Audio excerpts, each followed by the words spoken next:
With the uprising of stress and the falling of freedom, this session shall begin once more.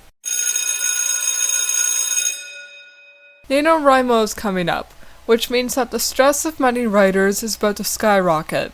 Even if you're not participating in NaNoWriMo or don't know what it is, the chances are you have been stressed, anxious, depressed, and so on when it comes to either you're writing or not writing. Comes to when you're either writing or not writing.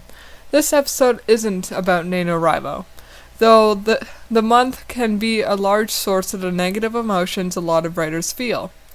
Almost like we're all subconsciously connected to the month of November, being clueless as to what's dropping our levels of joy. But even outside the month of November, we all feel stressed out. Hell, I even hate saying things like that. We all feel stressed out. Blah blah blah. It downgrades the emotions that people feel and generalizes them. So instead, today I'll be doing something a little bit more different.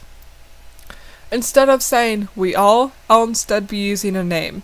This name will be non-binary, so then more people can relate to them. So let's call this character Hawk, just 'cause it sounds cool. Hawk-wise. Hell, even in the future I could probably just use the name Hawk, so as not to feel like I'm generalizing anyone's experiences and feelings. Though it does also feel a little childish, but whatever. I'd rather explain something in a more innocent manner than to downgrade the feelings of others. So, Hawk is feeling stressed out. NaNoWriMo is coming up in a few weeks. They're busy with the things in life, like school, family, work, and so on. This feeling of stress builds up as Hawk has more tests coming up, has some busy days at work, the family's arguing every morning, and they can never get some alone time or feel as though they're finally calm for once. Hawk has also always struggled with their mental health and thoughts of anxiety and even harm, with little to no way providing themselves support other than talking to a friend. But even then, Hawk feels as though they're burdening their loved ones.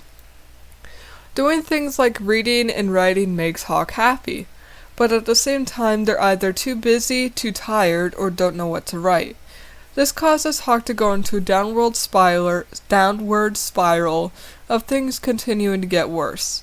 Their anxiety proceeds to build up. Whenever they're not working or at school, they spend all their time in bed with no motivation to get up, and they begin falling behind in school and lose the ability to care about the quality of energy they're giving at work. Fast forward a few weeks and Hawk gets sick, being forced to miss a day in school in order to recover enough to work that night. The next day, Hawk is still sick, but good enough to go in, and, surprise, Hawk ended up missing out on an important assignment. Now Hawk is behind and losing motivation to catch up. Pressure starts adding on from teachers and bosses, and Hawk is just forced to glide through it all in hopes of eventually gaining the energy and motivation to start getting stuff done again. The deadline for an assignment rolls around and Hawk speeds through it. It's decent, but Hawk believes they could have done better if they had been feeling inspired. But oh well, at least it's finally finished. Do you relate to some or all of this scenario? Well, you're not alone. I do too. And so I will be providing some resources in the description for you to check out, and hopefully they help. They're the same resources I have in the About Me on my Patreon, so you'll always have easy access to them without having to pay any sort of fee. Now, for all of you to keep in mind that you are never alone. There are always people ready to listen somewhere. For me, I'm working on getting help for my mental health. I'm seeing a mental health counselor in November and a psychiatrist in December. I don't have a diagnosis for what I'm suffering with just yet, but once I do, I'll be making another episode on it where I'll be talking about it and give more resources for you all.